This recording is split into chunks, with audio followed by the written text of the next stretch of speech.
Hello, I have returned. Okay, so now we have what we need to get into the castle. I started the game up and then went to check on the kids because they're in nap time, but they're not really napping. They are instead being monstrous. So in their room they have a built-in wardrobe, and to try and stop them from getting into the built-in wardrobe, we've got like a cast iron hook, and I don't know what it's called, but it's a hole, and the hook goes into the hoop, whatever it's called, clasp. Use catalog with these guys. Okay, just walk ahead. Have you got the catalog? I've got it right here. I suppose you can go in then. You'll find the boss upstairs in his lab. Don't go wandering around anywhere else, okay? Okay. How far do you reckon he'll get? About 20 yards. Do you reckon the boss will let us keep his kneecaps? Do. Oh my goodness, why did it go down? No! Okay, sorry. Something came up on my computer saying, Black Friday sale, buy now. I think it was Wednesday. Doesn't matter. Anyway.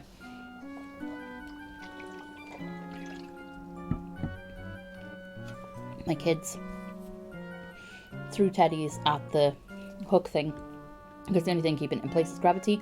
They knocked the hook, it fell back, and they got into their wardrobe. They pulled everything off the shelves, because we don't keep their clothes in that wardrobe, we keep them in a sort of chest in the living room. So we have Fred's clothes on one side, Beatrix's clothes on the other side, and then in the middle we have nappies and wet wipes and the things that we need to keep them clean and stuff, and socks, because socks get lost amongst everything else otherwise. So their wardrobe has toys that they're too young for, that we've been given by family members. I don't know. The bedding, spare bedding, an extra duvet, like the summer duvets, because it's now winter, so they have thicker duvets, that sort of thing. So they got in and pulled everything out, and not only did they pull the stuff on the shelves out, they managed to lift the shelves off the things that keep them in place. I can't think of any words right now. Okay, so we have a tapestry. We can't see what that is, so let's look at the tapestry. I would have chosen something with a little more colour. Alright, let's pick it up.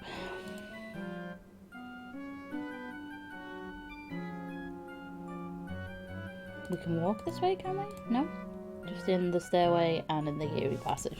Let's go into the stairway and know what's here. Oh, that old stinking B.O. here. So there's the sweat. We're going to use the tapestry in the sweat.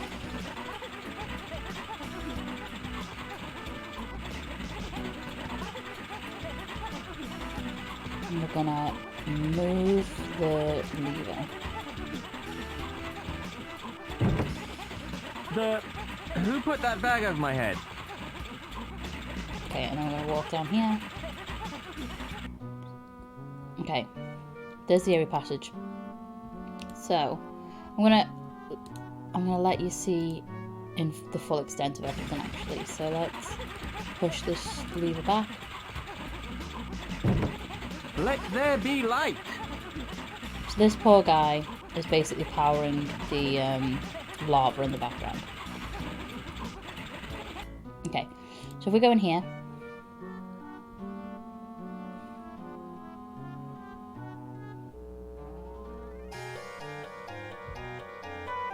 Everyone's a critic. so let's talk to this Alright. Please don't eat me, Mr. Beast. I've got a wife and 5 kids. I'd be really bad for you. I have a high cholesterol content. I want to live. Please. Give it a rest, will you? You mean you're not going to eat me? Maybe. Oh! Us unspeakable horrors are like taxmen. Everyone hates us, but we're just doing our job. My mother used to say, life is like a box of chocolates. Although she was going through a strange sort of phase at the time. Ah! It's nice to have someone to talk to, actually. I mean, someone who doesn't just say, die, foul mutant hellspawn! No! I should imagine you get through a lot of toothpaste. And floss? You wouldn't believe the cost of the stuff! Dental hygiene is so important, especially in my line of work. What is your line of work exactly? There isn't much available for us unspeakable horrors. I always wanted to be a weatherman. Now I'm head of security around here. Head of security? I eat everyone that tries to get past. Oh.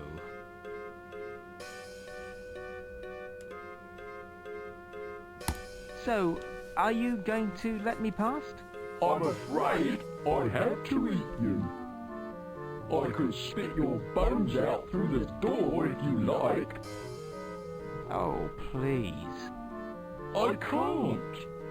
In my line of work, loyalty to my master is very important. Lovely talking to you. Let's do it again sometime. Bye. Thanks for dropping by. The name's unpronounceable, by the way. I'd shake hands, but, well... That's one thing that's annoying about the audio not syncing up with the visuals. We left before he got a chance to speak. Okay, so we have to sneak past him. We have to be quiet enough that all his ears can't hear us.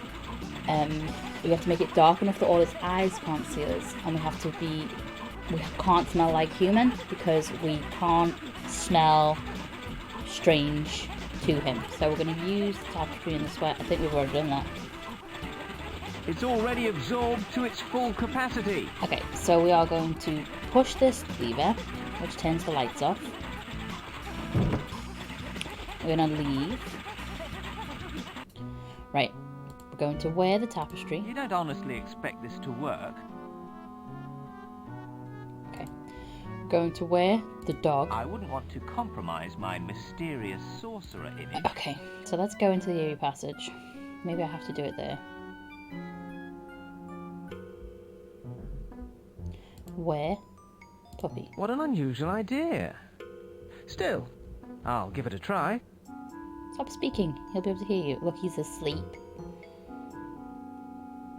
I think I'll try a little magic on him.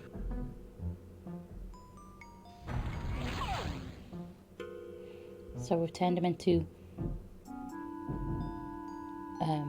fairy shoes. So we wear the shoes.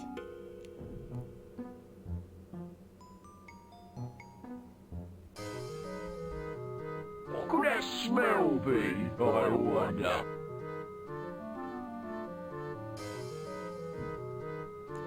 I can't smell anything. Oh, it's you again! How come you knew I was there? The whole place stinks of goblin all the time! A strange smell sticks out like a redhead in a school photograph. Oh, right. Bye then.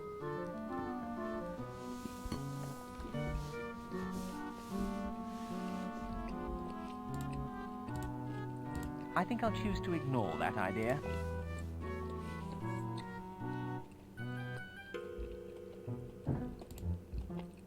What a bizarre idea.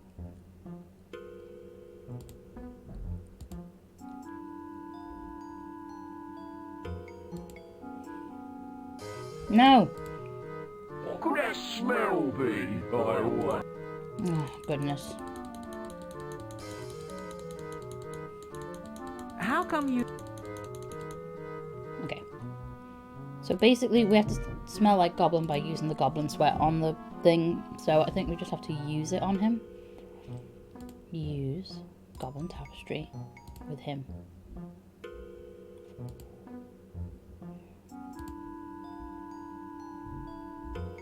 Use sweat from this in chemical sprayer. I squeezed the sweat into the sprayer. Okay, so use sprayer.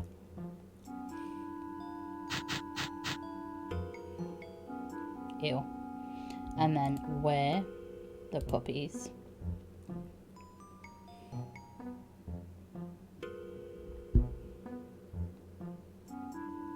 Ta-da! Hang on, while I take these stupid shoes off. Okay. So let's figure out where we need to be.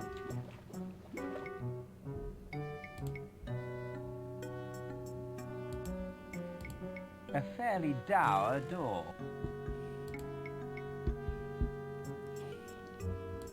I'm not going down there. It smells of radishes. Okay, let's come back this way.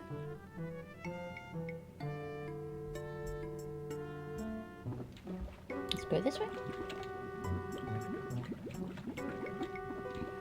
Now that's what I call a staircase. There's a button on the wall. I wonder what it does. Ow!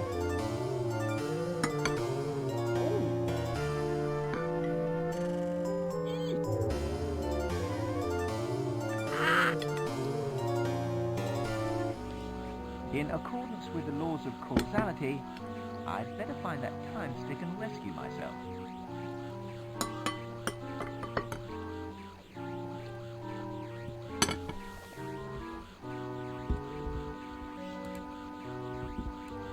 That poor demon face.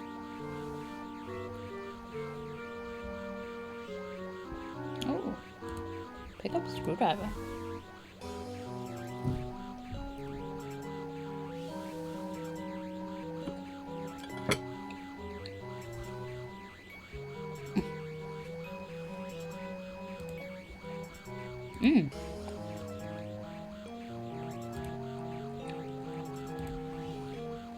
Pure-looking box. I wonder what's in there. Why are you so, quiet? Use... Oh. I don't know what I'm supposed to do. So we can use his hand. So we use the screwdriver on Sworded's hand.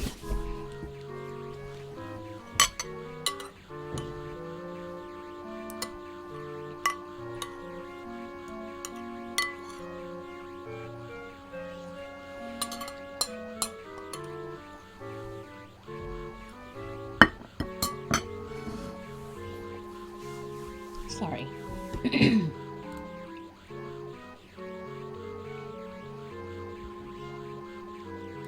So we use Sworded's hand on the printed identifier.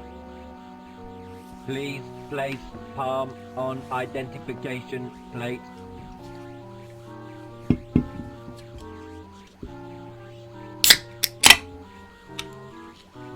Palm print accepted.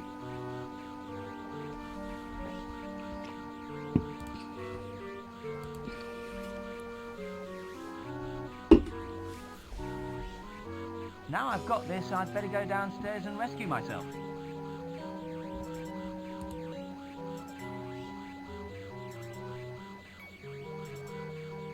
It's you. It's you! Do I know you? Do I know you from somewhere? I I just locked you up downstairs. You must be thinking of someone You must else. be thinking of someone I'm else. just I leaving. was just leaving. Never mind though. I was just going down to fetch you anyway. The master's plan is ready to be put into operation. It's time to say goodbye, pesky wizard. Hi Hang on. Isn't that a troupe of Balasinian belly dancers? Where? There. There. Run. Time for a sharp X-tie feel. Once we've got past this cutscene, I will save. And this is where we're going to get the moment where the other Simon smashes the door into Runt's face.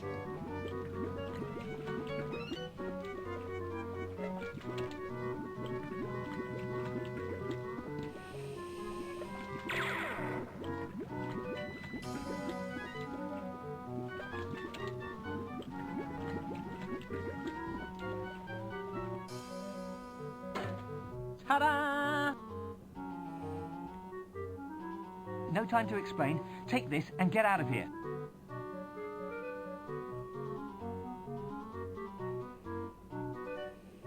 Hurry! What do I do? Just twiddle the dials. Just fiddle with the dials. Okay. Is it me that's got the sound issue?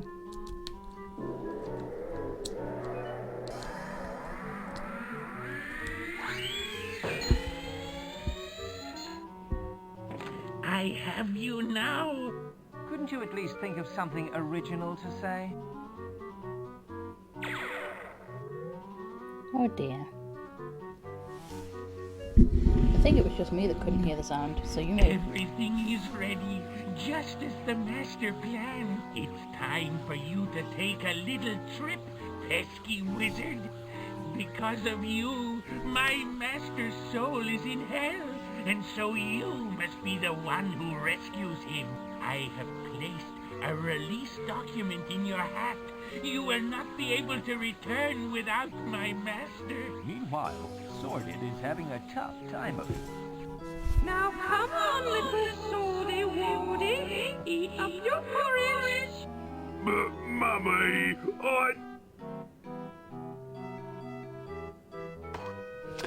We have his hand Isn't that nice? and the wand. Mum, I hate porridge. Oh, Swordy Wardy, you know it helps to keep you regular. We don't want any more embarrassing stains, now do we? Come on, just finish this bowl and you'll be ready to go to school. I don't like school. The other children bully me and call me names. What do they call you, my little pumpkin? Smelly and ugly and pooey. You are all those things, dear. Think how it feels for me. I have to suffer the shame of being your mother. I have to live with the fact that I bred a hideous, unholy monster. Doesn't this look very Monty Python-esque? Don't try that on with me, you ugly little creature. Eat your porridge.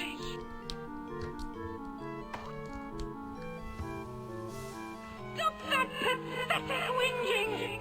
Learn to stand up for yourself or you'll never amount to anything. Mummy!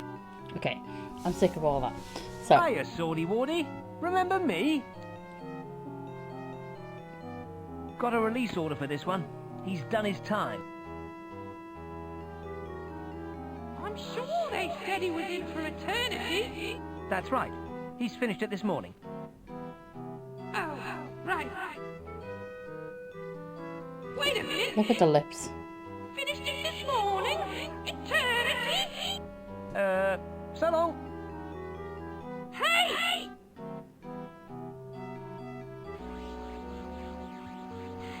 Master. See the hands there and there? It's worked. It's worked. What the hell is going on? All will become clear, my unwitting accomplice. Gag him. Yes, master.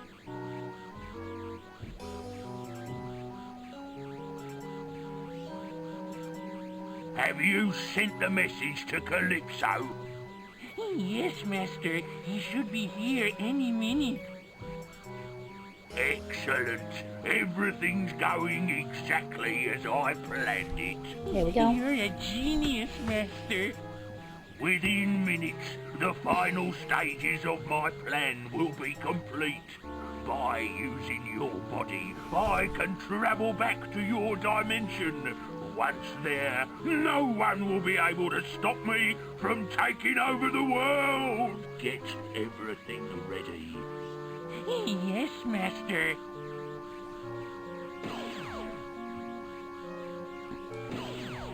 Calypso's arriving, Master.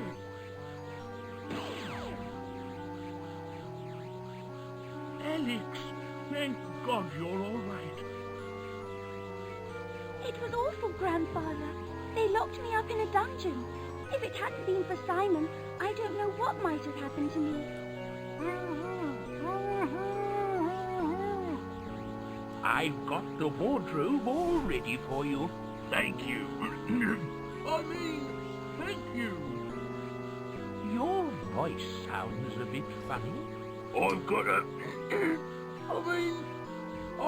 bit of a sore throat. Oh, well, I expect you're anxious to be off home. Yes, thanks for every, old friend. Bye, Simon. Bye, thanks for everything, old friend, and, whatever your name is. No!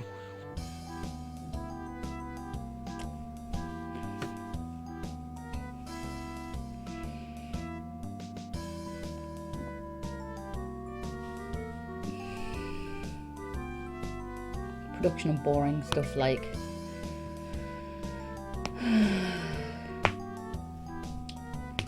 so that was the end. Time consuming but necessary stuff.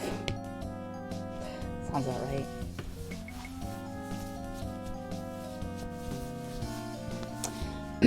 So that was the end of Simon the Sorcerer II. There's a few tidbits, 3D bits and bobs by nobody at all. Okay, I was gonna say there was no 3D bits.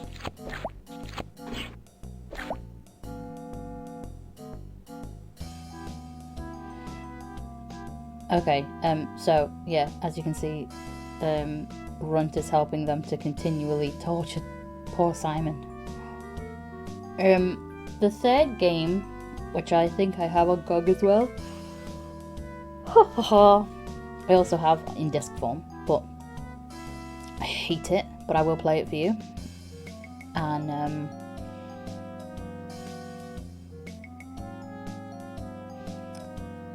yeah, it's horrendous, and I don't know how it links up with the story of this one.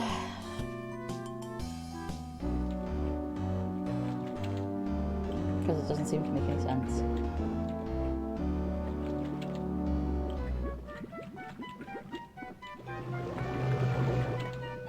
Master, can you hear me, Master? Yes, my faithful apprentice. Is everything going to plan, Master? Better than I ever imagined.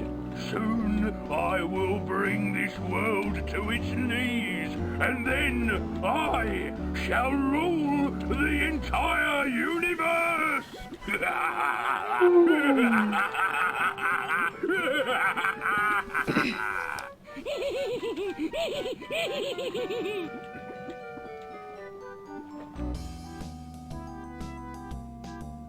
Three-hour-day lazy TM system.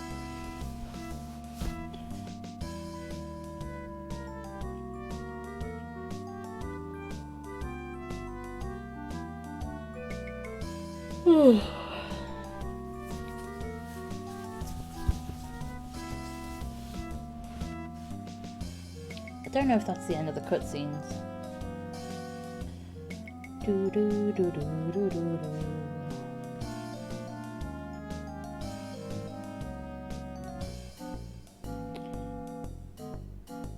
You stupid old fossil. You've sent the wrong person back. Oh, You can't dear. fool us, evil one. It's me, you doddering old fool. Sordid used that machine to put us in the wrong bodies.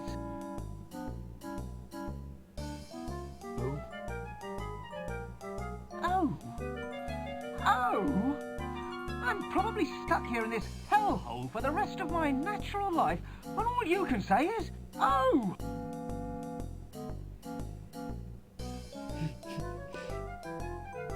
I cannot believe this. I simply cannot believe this. And I bet you're finding this really funny, aren't you? Well, just remember where Sordid is now, eh? I just hope he comes looking for you and turns you into a worm or something. Oh no! Could happen. And as for you... Maybe it did happen. Somehow, I can't help feeling that we've got the short end of the stick.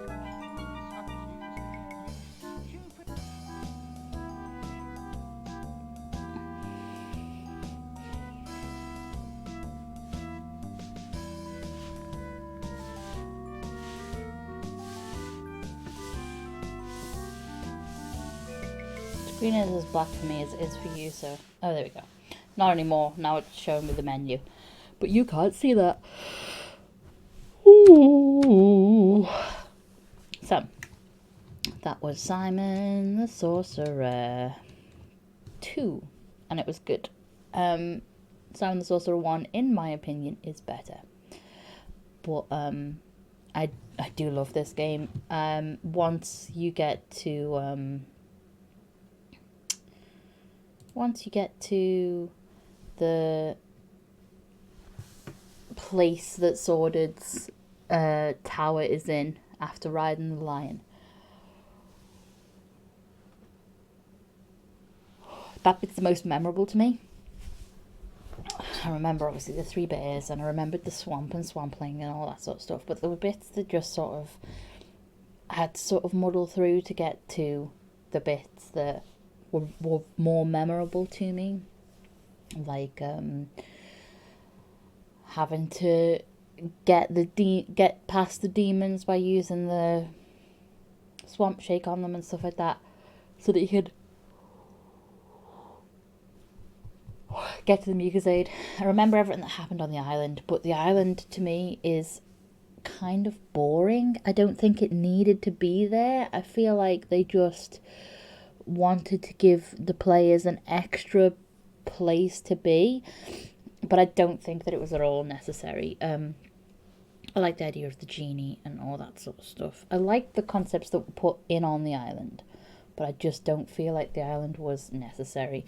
It was a few small puzzles, like making the beachcomber fall down the hole, picking up the dog, because you could use anything on the dog and it would just growl at you.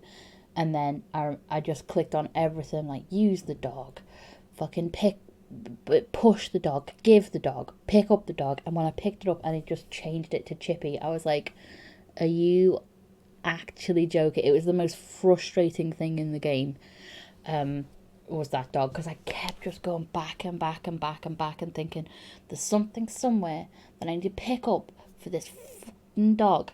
So there's got to be a bone somewhere, there's got to be something. No, you just literally pick it up. It was the most frustrating thing ever when I first ever played this game.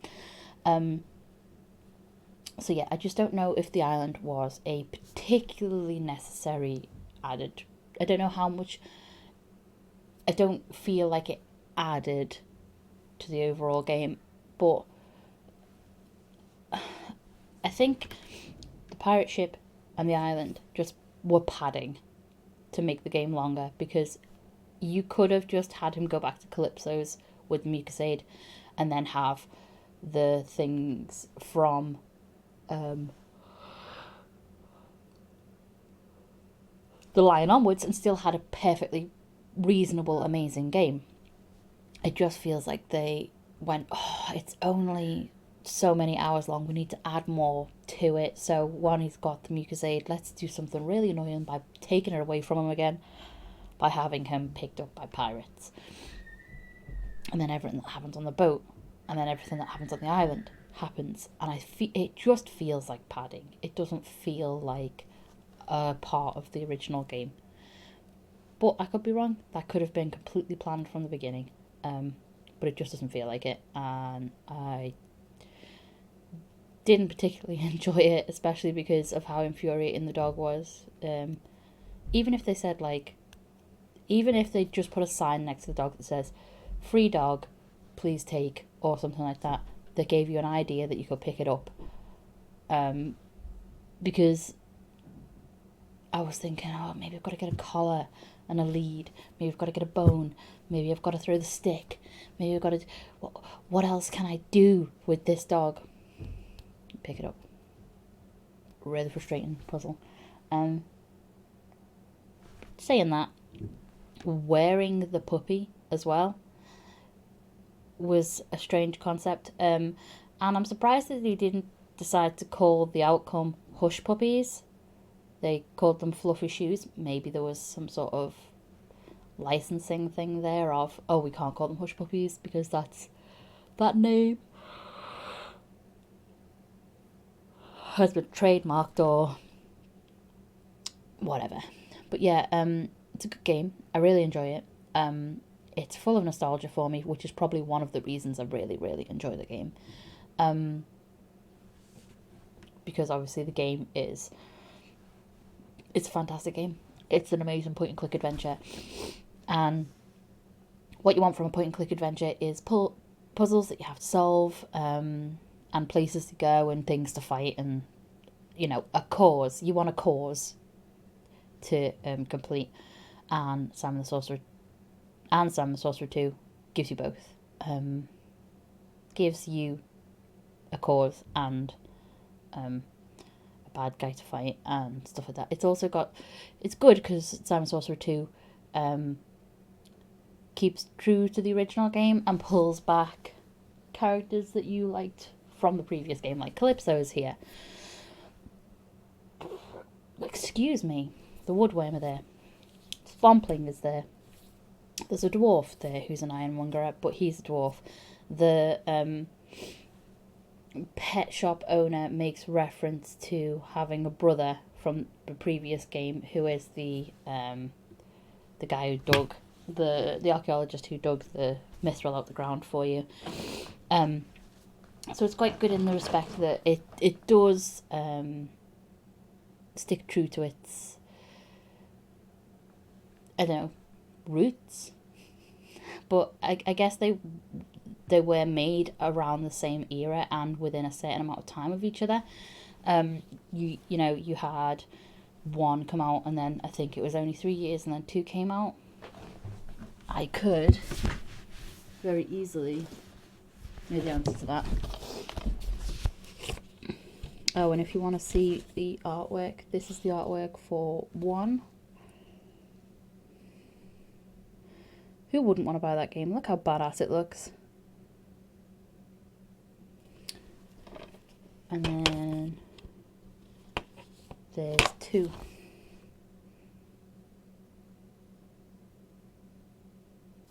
So, I mean, you've got all the key characters in it. You've got the Gobbos, the Swampling. The Swampling looks really cute there. Look at him. Is he in the second one? He's not in the image of the second one. That weird kid is, though. And the genie's got a bottle of Jack Daniels.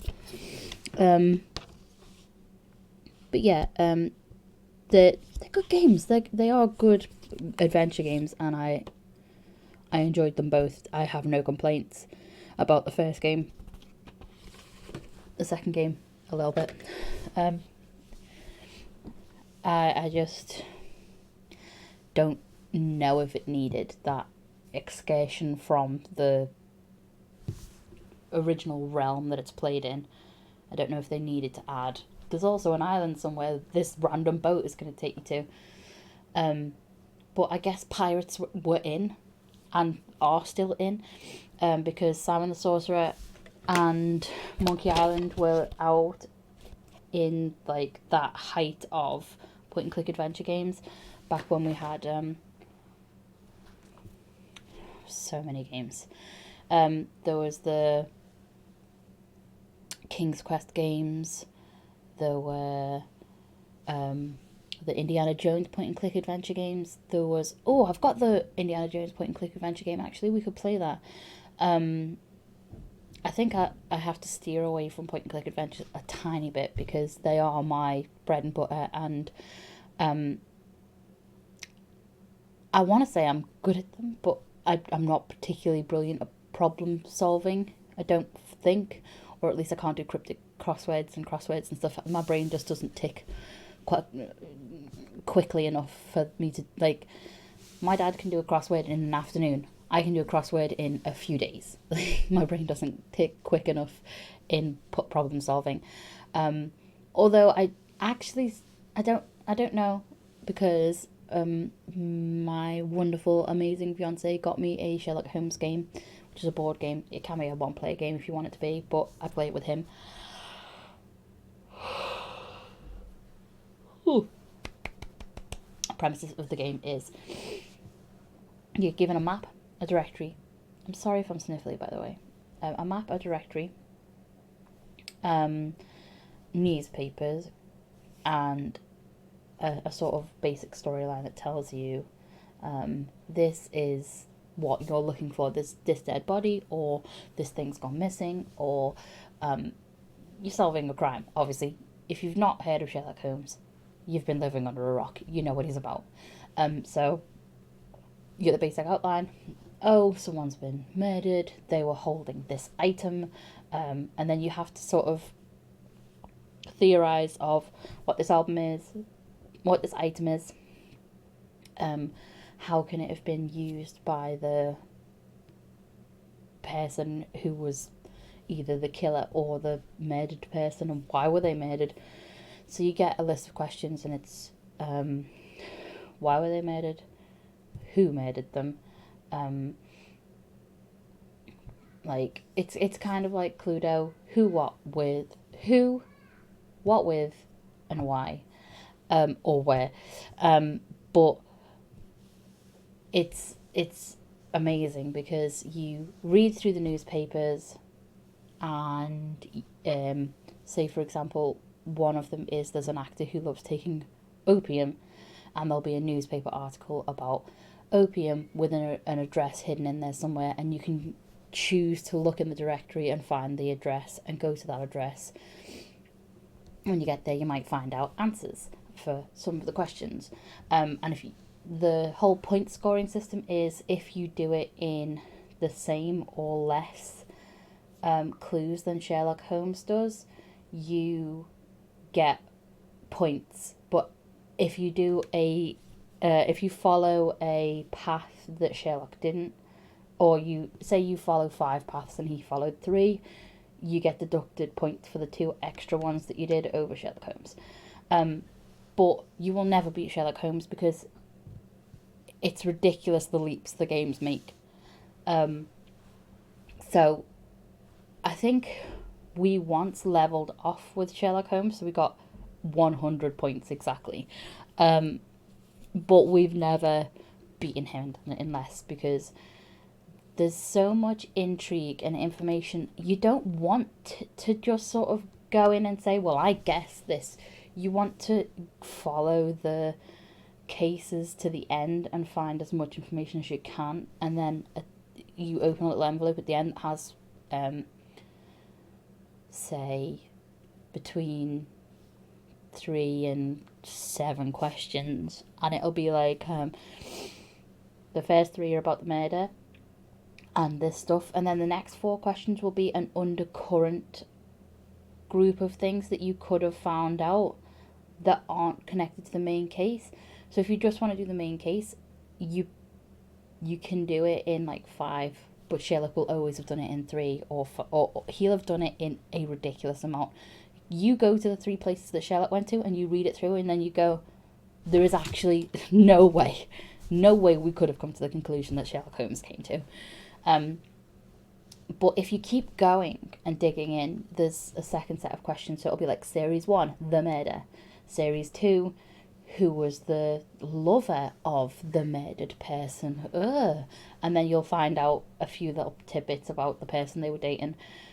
Somehow they were gonna get all of the money or something like that. And I found that I'm better at it than a few of my friends are. So I can problem solve in that respect, but I can't problem solve in other respects. So maybe I'm just a good puzzler for point and clicks, and maybe I should have been a detective. But I'd never have been as good as Sherlock Holmes, is what I'm trying to say. But yeah, so the Sherlock Holmes board game is fantastic, and I was going to try and goad Rob into playing it with me on YouTube, but he is an extremely embarrassed person about doing things. Like, he finds it embarrassing that I do this. So he doesn't watch this, I don't think. He's subscribed to me, but he uploads the videos for me.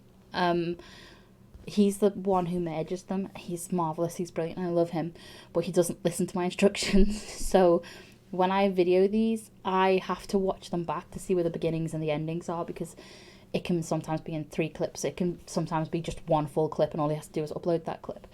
But if it's in 3 clips, for example, he literally merges them by just coding start at 3 seconds in, merge these two, merge this one, done, name it, and then he uploads that. And then once it's uploaded, I add the tags, the title, and the description. I'm sorry if the description's really boring, because it's literally just playthrough of title, done. But I don't want to bore people with, like, if you want to follow me on Twitter, go here. If you want to follow me on Facebook, go here. Because I don't have the kind of following where people would want to go, oh, let's see what she does in her normal life as well. Oh, shitty politics and shitty pictures on Instagram. Because sometimes I draw stuff and I put that on Instagram. Sometimes I just put pictures of me and my kids up. I'm not built for fame. I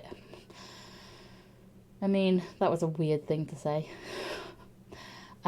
I just put my mundane, normal human life out on the internet for my friends and family to see. And if the odd person finds that amusing and wants to like it and follow it, then they can. But what I'm saying is, I'm not gonna... This is about games. People want to watch me play games. They don't want to know about my political opinion. They don't want to see pictures of my kids. So I don't share extra details in the description, because you don't need extra details. You just need to know this is a playthrough of this game, the title that you've clicked on, so that you can watch it, and that's it. Good times. So the next game I'm going to play is Simon the Sorcerer III, and I hate it. I mean, hate it with a passion.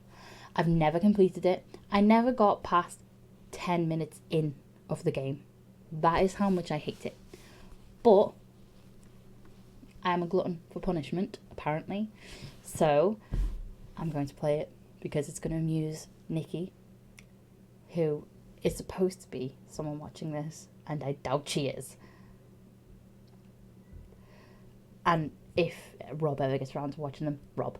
I have a few friends who have subscribed, but I don't think any of them watch me either. I think I have like maybe 1 or 2 views on my videos. But I'm fine with that. I'm putting this content out, and if anyone likes it, they can watch it. That's the whole point of this. It's not to garner some fame or create a brand or something like that. It's literally, I like playing games. I think also it kind of gives me a reason to play games. Because I have 2 kids, and I don't really make much time for me outside of being a mum. So it feels more worthwhile that these games then get put on the internet for other people to enjoy, instead of just my enjoyment, which sounds stupid. I should just be allowed to enjoy playing computer games, and I do. I just feel like it's it's better when it's shared. So that's why I like to share it on the internet. But yeah, I hope you enjoyed this installment of the game. If you even got this far, I don't know who will have listened to me ramble this much. But yeah, this is a good game. I enjoy playing it. I hope you enjoyed watching it. I hope you have a great day, week, month, whatever's happening. I hope it's great. And it was really nice just chatting to you guys about Bull. So I'll speak to you in the next one. Bye.